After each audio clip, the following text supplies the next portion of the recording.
നഷ്ടപരിഹാരം വേണ്ട, വേണ്ടത് നീതി മാത്രം. 2024 ഓഗസ്റ്റ് 9 കൊൽക്കത്തയിലെ RG കർ മെഡിക്കൽ കോളേജിൽ ക്രൂരപീഡനത്തിനിരയായി കൊലപ്പെട്ട ട്രെയിനി ഡോക്ടറുടെ കുടുംബം സർക്കാരിനോട് ആവശ്യപ്പെട്ടത് ഇതായിരുന്നു. രാജ്യത്തെ നടുക്കിയ കൊൽക്കത്ത RG കർ മെഡിക്കൽ കോളേജ് ട്രെയിനി ഡോക്ടർ ബലാത്സംഗത്തിനിരയായി കൊല്ലപ്പെട്ട കേസിൽ പ്രതി സഞ്ജയ് റോയ്ക്ക് ജീവപര്യന്തം ജീവിതകാലം മുഴുവൻ ജയിലിൽ കഴിയണമെന്ന് കോടതി വിധിയിൽ പറഞ്ഞു.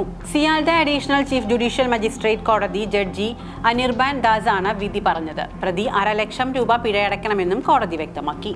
പ്രതിക്ക് വധശിക്ഷ നൽകണമെന്നായിരുന്നു CBIയുടെയും കുടുംബത്തിന്റെയും ആവശ്യം. എന്നാൽ അപൂർവങ്ങളിൽ അപൂർവമായി ഈ കേസിനെ കാണാനാകില്ലെന്ന് വ്യക്തമാക്കിയാണ് കോടതി ശിക്ഷ വിധിച്ചത്.